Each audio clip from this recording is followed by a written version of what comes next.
Welcome to Brinda's lecture. Today's topic is overfitting and underfitting in deep learning and machine learning.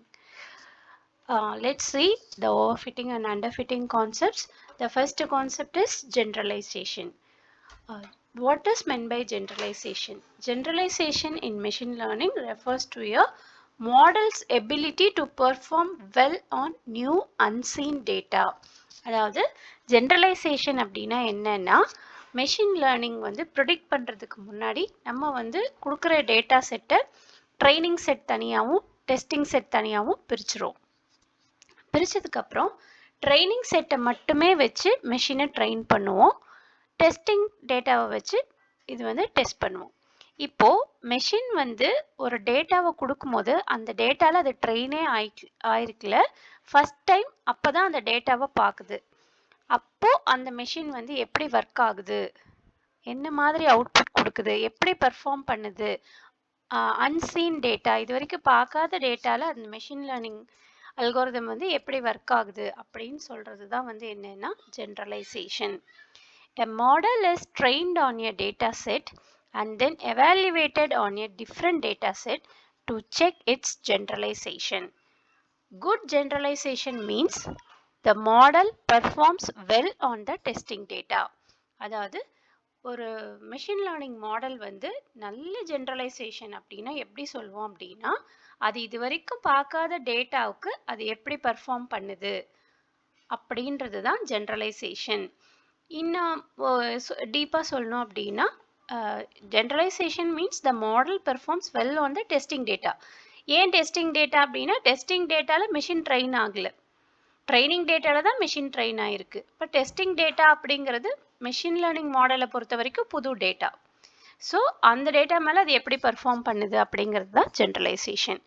And then generalisation error, the expected value of the error on a new input. இப்போ machine வந்து புதுசாக ஒரு டேட்டாவை வந்து பார்க்கும்போது அது எப்படி perform பண்ணுது அப்படின்றத நம்ம எப்படி இவ்வளோ எரர் தான் வரும் அப்படின்னு நான் வந்து எக்ஸ்பெக்ட் பண்ணுறேன் அப்படின்னா that expectation value of the error is called as generalization error. புது டேட்டாவில் எவ்வளோ எரர் பாசிபிள் அப்படிங்கிறது தான் generalisation error.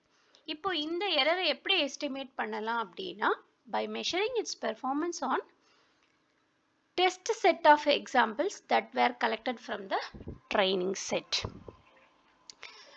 Then factors determining how well a machine learning algorithm will perform or its ability to make the training error small. இப்போ வந்து இந்த generalization error வந்து நம்மளுக்கு வந்து கம்மியாக இருக்கணும் அப்படின்னா என்னென்னலாம் பண்ணலாம் அப்படின்னா ட்ரைனிங் எரர் வந்து கம்மியாக இருக்கிற மாதிரி பார்த்துக்கணும். Make the gap between training and test error small. So அந்த ட்ரைனிங் எரருக்கும் டெஸ்டிங் எரருக்குமான கேப் வந்து கம்மியாக இருக்க மாதிரி பார்த்துக்கணும். Then capacity. So what is capacity? Ability to fit a wide variety of functions.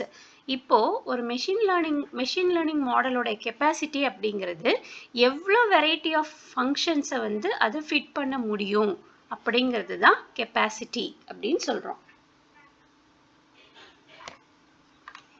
The models with low capacity may struggle to fit the training set. இப்போது capacity கம்மியாக இருக்குது அப்படின்னா என்ன ஆகும்னா ட்ரைனிங் செட்டை ஃபிட் பண்ண முடியாது. ட்ரைனிங் செட்டை ஃபிட் பண்ணுறதுக்கே அது ஸ்ட்ரகிள் பண்ணும்.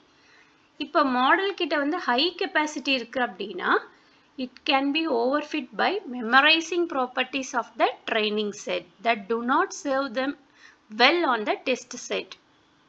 அதாவது அது வந்து என்ன ஆகுதுன்னா இந்த கெப்பாசிட்டி அதிகமாக இருந்துச்சு அப்படின்னா ட்ரைனிங் செட்டில் இருக்க ப்ராப்பர்ட்டிஸை வந்து அது மெமரைஸ் பண்ணிக்குது. அதனால அதால் டெஸ்ட் செட்டில் வந்து சரியாக பெர்ஃபார்ம் பண்ண முடியாமல் போகிறது. ஸோ கெப்பாசிட்டி வந்து கம்மியாகவும் இருக்கக்கூடாது, கெப்பாசிட்டி வந்து அதிகமாகவும் இருக்கக்கூடாது.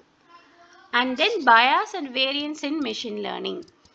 Bias. What is bias means? It is the error due to the model's inability to represent the true relationship between input and output accurately. அதாவது இந்த பயாஸ்னா என்ன அப்படின்னா அதால் வந்து இந்த இன்புட்டுக்கும் அவுட்புட்டுக்குமான ரிலேஷன்ஷிப்பை வந்து ரெப்ரசன்ட் பண்ண முடியல அப்படின்னா அதுதான் வந்து என்ன ஆகுது அப்படின்னா பயாஸ் அப்படின்னு சொல்றோம். அக்யூரேட்டா வந்துட்டு இதுதான் ரிலேஷன்ஷிப் இன்புட்டுக்கும் அவுட்புட்டுக்கும் அப்படின்னு சொல்ல முடியல அப்படின்னா அதுதான் பயாஸ் அப்படின்னு சொல்றோம். இப்போ வந்து ஒரு மாடல் வந்து புவரா பர்ஃபார்ம் பண்ணுது அப்படின்னா அது வந்து ட்ரைனிங் அண்ட் டெஸ்டிங் டேட்டா ரெண்டுலையுமே வந்து சரியா வந்து பண்ண முடியல அப்படின்னா அதுக்கு பேரு under fitting.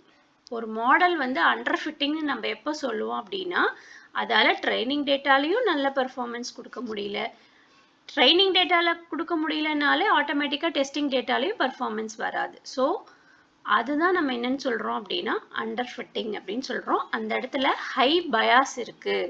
High bias means அந்த இன்புட்டுக்கும் அவுட்புட்டுக்குமான ரிலேஷன்ஷிப்பை எக்ஸாக்டாக அக்யூரேட்டாக ரெப்ரசன்ட் பண்ண முடியல அப்படின்னு அர்த்தம். So what is variance? அப்போ வேரியன்ஸ்னா என்ன? It's the variability of the model's predictions for different instance of training data. இப்போ மாடல் வந்து ப்ரிடிக்ட் பண்ணுது, என்ன ட்ரைனிங் டேட்டாவுக்கு கொடுத்த டேட்டாவில் யூஸ் பண்ணி மாடல் வந்து ப்ரிடிக்ட் பண்ணுதுன்னா அதுலேயே வேரியேஷன்ஸ் வருது அப்படின்னா அதுதான் வந்து வேரியன்ஸ் அப்படின்னு சொல்கிறோம். இப்போ ஹை வேரியன்ஸ் இருக்குது அப்படின்னா அது என்ன அர்த்தம் அப்படின்னா அது ட்ரைனிங் டேட்டாவில் இருக்க நாய்ஸையும் சேர்த்து லேர்ன் பண்ணிக்குது. அதனால அவுட்புட்ல என்ன ஆகுது அப்படின்னா ஃப்ளக்சுவேஷன்ஸ் வருது. அப்போ கடைசியா என்ன ஆகும் அப்படின்னா இந்த model perform well on training data but poorly on the testing data. இப்போ ட்ரைனிங் டேட்டால மாடல் நல்லா பெர்ஃபார்ம் பண்ணுது, ஆனா டெஸ்டிங் டேட்டால வந்து சரியா பெர்ஃபார்ம் பண்ணல. That is called as overfitting. So bias அப்படின்னா என்னன்னா டெஸ்டிங் டேட்டாலையும் சரியா பெர்ஃபார்ம் பண்ணாது, ட்ரைனிங் டேட்டாலையும் சரியா பெர்ஃபார்ம் பண்ணுது. It leads to underfitting. இது எதனால வருது? இன்புட்டுக்கும் அவுட்புட்டுக்குமான ரிலேஷன்ஷிப்பை அக்யூரேட்டா ரெப்ரசன்ட் பண்ண முடியாததுனால வரது பயாஸ். வேரியன்ஸ்னா என்ன? ட்ரைனிங் டேட்டால நல்லா பெர்ஃபார்ம் பண்ணும், பட் டெஸ்டிங் டேட்டால சரியா பெர்ஃபார்ம் பண்ணாது. இது எதனால வருது அப்படின்னா variations occurs in the different instance of training data. training data predict பண்றதுலயே variations வருது. that means noise சேர்த்து learn பண்ணிக்குது. அப்படி ஓவர் ஃபிட்டிங்ல என்ன ஆகும் அப்படின்னா மாடல் ட்ரெயின் ஆகும், பட் ட்ரெயின் ஆகும் போதே நாய்ஸையும் சேர்த்து லேர்ன் பண்ணிக்கும். So this is the example diagram for overfitting, underfitting, or else high bias, low bias. இப்போ high bias இருந்ததுன்னா என்ன ஆகும் அப்படின்னா இப்போ இந்த கிராஸ் போட்டிருக்கிறதெல்லாம் நம்ம என்னன்னு சொல்லுவோம் அப்படின்னா டேட்டா பாயிண்ட்ஸ் அப்படின்னு சொல்றோம். இப்போ ஒரு மெஷின் லேர்னிங் மாடல் வந்து ஹை பயாஸ் இருக்கு அப்படின்னா நான் சொன்ன மாதிரி சைஸுங்கிறது இன்புட்டு, ப்ரைஸுங்கிறது அவுட்புட்டு. இந்த இன்புட்டுக்கும் அவுட்புட்டுக்குமான ரிலேஷன்ஷிப்பை அக்யூரேட்டாக அதனால ரெப்ரசன்ட் பண்ண முடியல. அதனால தான் அந்த லைன் வந்து அந்த டேட்டா பாயிண்ட்ஸ் மேலே ஃபிட் ஆகலை. So this is called as under fitting. Low bias, low variance இருக்கு. இப்போ சைஸுக்கும் ப்ரைஸுக்குமான ரிலேஷன்ஷிப்பை என்னால் ஓரளவுக்கு வந்து டிஃபைன் பண்ண முடியும், ரெப்ரசன்ட் பண்ண முடியும் அப்படின்னா that is called as good fitting. அப்போ அந்த கர்வ் என்ன ஆகுது அப்படின்னா maximum number of data points மேலே ஃபிட் ஆயிருக்கு அப்படின்னு அர்த்தம். ஹை வேரியன்ஸ் அப்படின்னா ட்ரைனிங் டேட்டாவில் இருக்கிற டேட்டாவை எல்லாத்தையும் நல்லா லேர்ன் பண்ணிச்சு, கூடவே நாய்ஸையும் சேர்த்து லேர்ன் பண்ணியிருக்கு. ஸோ அந்த கர்வ் ஃபிட் ஆகும்போது டேட்டா பாயிண்ட்ஸ் மேலே எக்ஸாக்டாக ஃபிட் ஆகும், வித் ஃப்ளக்சுவேஷன்ஸோட வரும். இதுதான் வந்து ஓவர் ஃபிட்டிங். அதனால தான் இந்த தேர்ட் டயக்ராமில் இந்த கர்வ் வந்துட்டு ஃப்ளக்சுவேஷன்ஸோட வந்திருக்கு. Okay, so what is the proper definition for underfitting? What are all the reasons for underfitting? What are the techniques we can use for to reduce the underfitting அப்படின்றதெல்லாம் இதில் பார்க்கலாம். இப்போ அண்டர்ஃபிட்டிங் இன் மெஷின் லேர்னிங் அப்படின்னா என்னென்னா, a statistical model or a machine learning algorithm is said to have underfitting when a model is too simple to capture data complexities.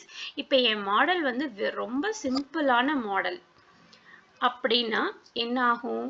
It represent, அதனால வந்து என்ன ஆகும் அப்படின்னா ட்ரைனிங் டேட்டாவையே வந்து கரெக்டாக லேர்ன் பண்ணிக்க முடியாது. If the model is